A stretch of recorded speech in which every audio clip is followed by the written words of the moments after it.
Jane Kihara kutoka Naivasha.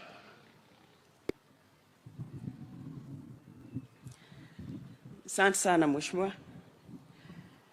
Your Excellency, the President of the Republic of Kenya, Your Excellency, the Deputy President Riggy G, Excellency Susan Kihika and all the governors present, viongozi wote, kanisa, waumini wote, Jesu ni mũrĩithi,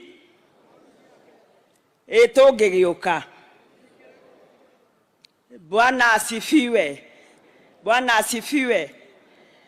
Your Excellency, karibu Nakuru. Na tena ni kushukuru. Tulipoenda huko Olkalao, I had this leadership ya Wakorino wakituma your deputy ati wapatie siku Nakuru.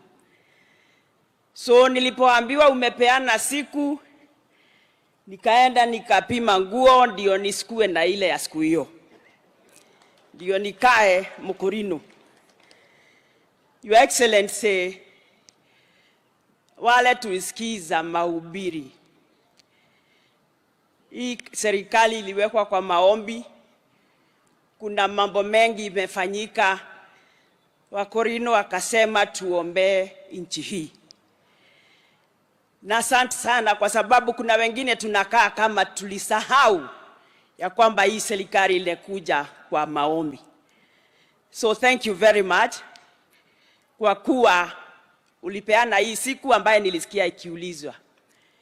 Your Excellency, wacha nikushukuru kwa mambo ya ile janga ilifanyika kule Mai Mahiu. Pia huko tulipoteza watu wengi zaidi ya 60 na Wakorino pia wakawa hata wengi mpaka walilete maombi. Your Excellency, tumejaribu kuwatoa kwa kambi ndio waanze life upya. Ile imebaki ni resettlement.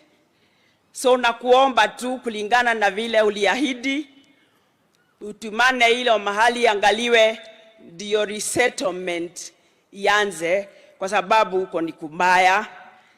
Na pia jana hapo Mai Mahiu tulipoteza watu 10 kwa ajali ya barabara. Tuendelee kuombea nchi yetu. Your Excellency, hii kanisa ya Korino, hata kama mimi sio Mkorino, Mkorino nusu, wanajua tunafanya kazi na hao.